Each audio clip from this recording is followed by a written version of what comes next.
Halo teman-teman semuanya, selamat pagi. Pagi. Jadi hari ini kita akan bahas soal tugasnya Bu Intan nih, mata kuliahnya Komdis. Nah, yang akan kita bahas adalah studi kasus dalam krisis ekonomi. Ada nggak sih referensi ini dari teman-teman gitu, kasus mana sih yang akan kita ambil?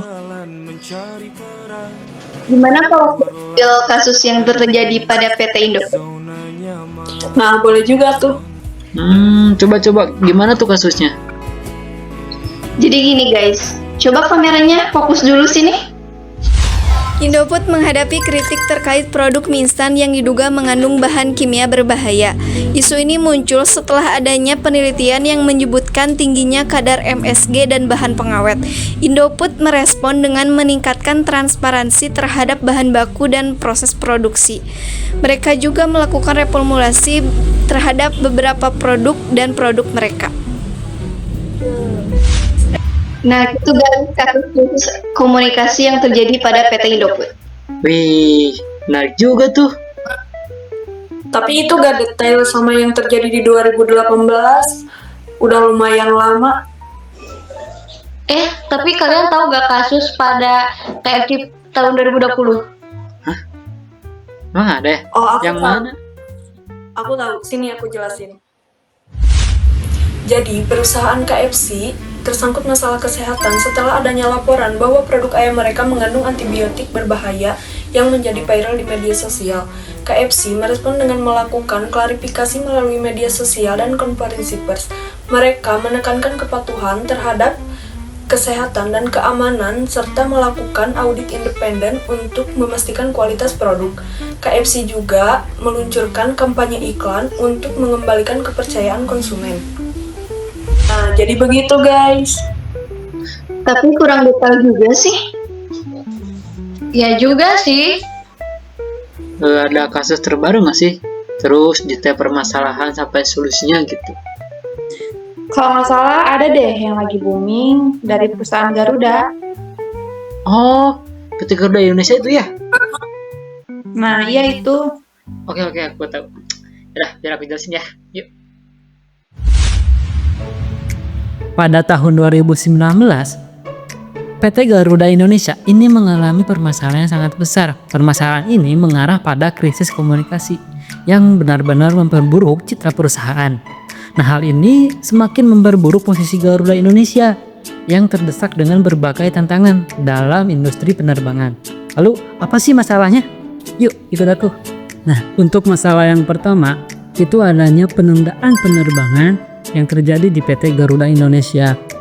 Dengan begitu, para customer dan para penumpang ini merasa tidak nyaman terhadap PT Garuda Indonesia.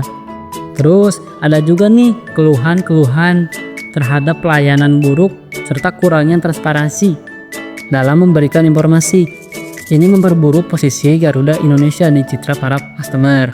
Lalu, yang kedua, itu ada dugaannya kasus suap yang terjadi di PT Garuda Indonesia. Ini dilakukan oleh para pejabat Indonesia. Dengan dua masalah tersebut, ini sangat memperburuk citra perusahaan PT Garuda Indonesia. Nah, tapi PT Garuda Indonesia juga bertindak. Loh, kok kamu di sini? Aku juga mau. Sini Siti Komena. Tindakan yang dilakukan PT Garuda Indonesia diantaranya ke-1, manajemen Garuda Indonesia mengeluarkan pernyataan resmi untuk meminta maaf kepada para pelanggan yang terdampak oleh penundaan penerbangan. Yang kedua, Garuda Indonesia mulai berusaha untuk meningkatkan sistem manajemen jadwal penerbangan dan informasi terkait penerbangan kepada pelanggan.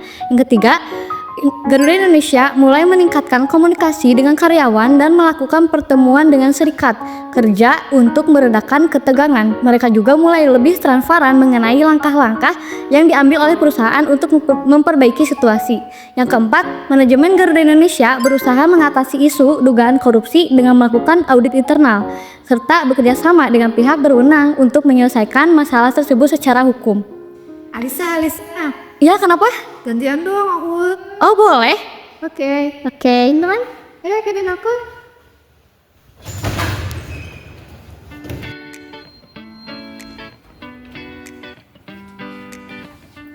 Nah teman-teman, untuk selanjutnya tuh ada dari hasil dari tindakan yang sudah dilakukan.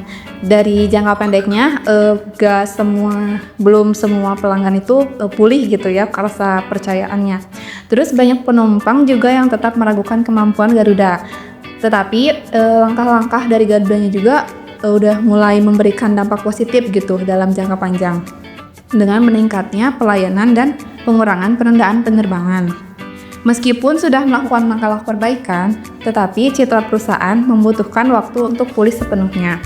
Lalu juga untuk isu korupsi dan masalah internal lainnya masih menjadi bayangan buruk bagi Garuda Indonesia.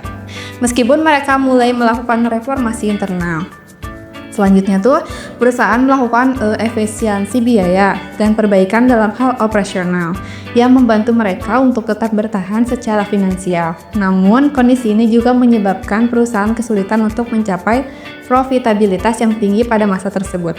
Nah, begitu teman-teman. Yuk kita kembali ke Zoom.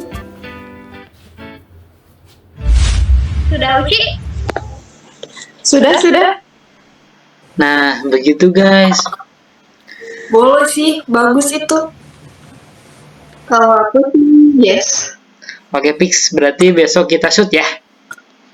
Oke, guys. Yes. Oke, kalau gitu sampai ketemu besok. Oke, guys. Dadah.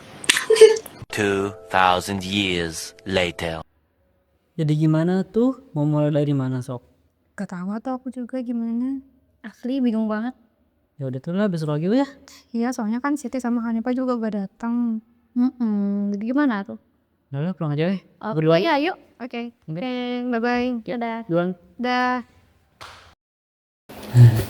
Halo guys, di sini aku ingin menyimpulkan beberapa materi yang telah dipaparkan tadi.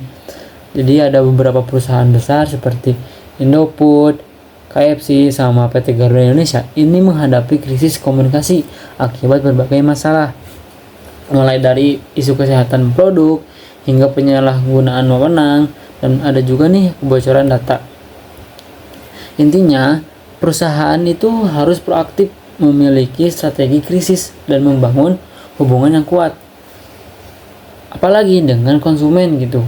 Itu untuk menjaga citra positif kepercayaan publik terhadap perusahaan itu.